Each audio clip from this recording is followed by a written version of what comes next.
అందరూ ఎలా ఉన్నారు? అందరూ బాగుండాలి.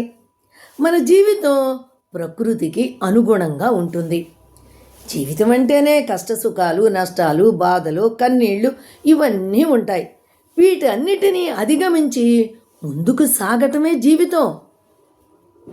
అయితే ఇప్పుడు కొంతమంది స్త్రీలు మాకు పెళ్ళి వద్దు, ఆ పెళ్ళి అనే బందీలో మేము ఇరుక్కోము, మాకు ఆ బంధాలు వద్దు, ఈ కష్టాలు నష్టాలు మేము భరించలేము, మేము పిల్లలకని పెంచలేము, మేము ఉద్యోగం చేసి సంపాదించి ఆ సంపాదనని మేము ఎంజాయ్ చేస్తాం, అనుభవిస్తాం, స్వేచ్ఛగా ఉంటాం అని అక్కడక్కడ స్త్రీలు చెప్పటం మనం వింటూ ఉన్నాం. దానికోసం చిన్న వివరణ. పాలున్నాయి, అవి అలానే పెడితే ఒక్కరోజు మాత్రమే ఉంటాయి. దాన్ని పెరుగుగా మారిస్తే 2 రోజులు ఉంటుంది. ఆ తర్వాత ఆ పెరుగుని చిలికితే వెన్న వస్తుంది.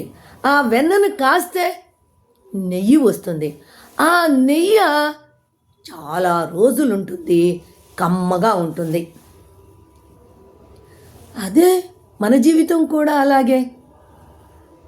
అంతే కదా. పాలలాగా మనం ఒక్కళ్ళగా ఉంటే ఒక్కళ్ళగా పోతాం, జంటగా ఉంటే జంటగా పోతాం.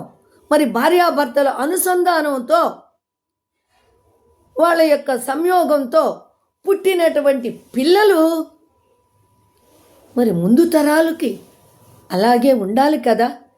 జాతి అంతరించిపోకుండా ఉండాలి కదా.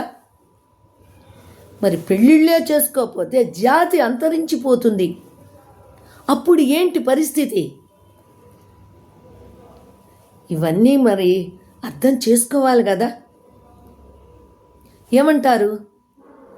మీకు గనక నచ్చితే ఒక లైక్ చేయండి, అలాగే ఒక కమెంట్ ఇవ్వండి, అలాగే మీకు కుదిరితే ఒక షేర్ చేయండి.